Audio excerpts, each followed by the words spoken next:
Here with reaction, we have the Chief Patrol Agent, Greg Bovino, is with us. Greg, first of all, thank you for your service. All right, 1,000% increase in threats. Now we have bounties on ICE agents' heads. We have the doxing of agents. We have governors like the one in California saying they can't wear masks, although he has no authority to do so. And then in their spare time, they call agents enforcing the law of our country Nazis, Gestapo, brown shirts, fascists, etc. This is not going to end well, sir. Tell me what you think. What do you see? Well, good evening, Sean, and thanks for having me. What the clips you showed, Sean, are exactly what's happening here in Chicago. So your viewers need to know that those assaults, those riots, that violence against federal officers, that happens every day here in Chicago. Just a couple of hours ago, Border Patrol agents were assaulted. We arrested 2 individuals, one with a gun. It's happening every day here in Chicago. And I'll tell you what, Sean, the rhetoric by those elected officials absolutely feeds this violence. And it will come to no good end, as you say, because we're here to stay. The National Guard's coming. It's coming for a reason. Definitely need the help here in Chicago. And, you know, look out, because we're here. Okay, so we have 2 ramming incidents, one with somebody with an assault weapon and shots fired in that particular incident, but we had 2 of them. Is that correct? Tell us what happened.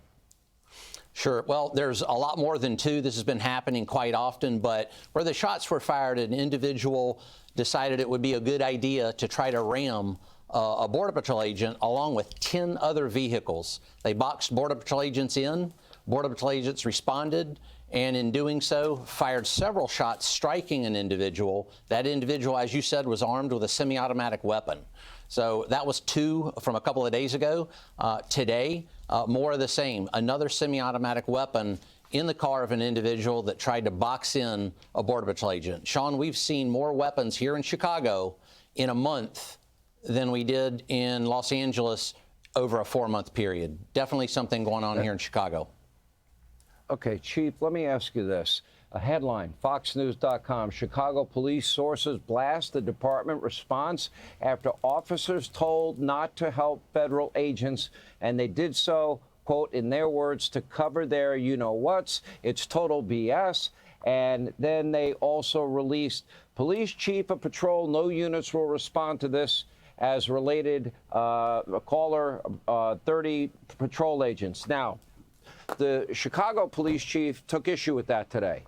Do we know if in fact, these officers were told not to help officers that were in need? Sean, I don't know exactly what happened in that dispatch room, nor what the communication was between dispatch and that particular commander.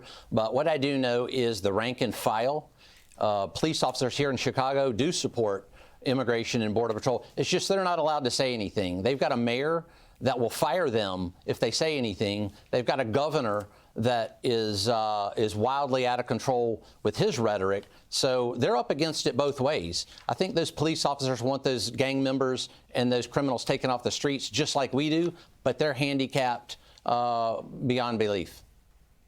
Well, the president of the National Fraternal Order of Police and the Illinois State Police Union expressed shock at these reports. Don't you think we need to get to the bottom of it? And how and when will we get to the bottom of it? Absolutely. We do need to get to the bottom of it because, Sean, there's going to be more incidents just like this because it's a war zone out there. Secretary Noem mentioned a bounty on the heads of federal agents.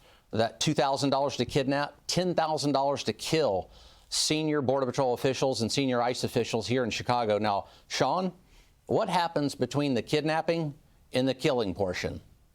That's something out of a third world country. Is this America? So we do need to get to the bottom of that. And I do believe that we'll get some more clarity on what happened there with the response. And I do think we're going to see additional, better response from Chicago Police Department in talking with Superintendent Schnelling and others. Oh, I trust the superintendent. I don't trust that mayor. I don't trust that governor one bit.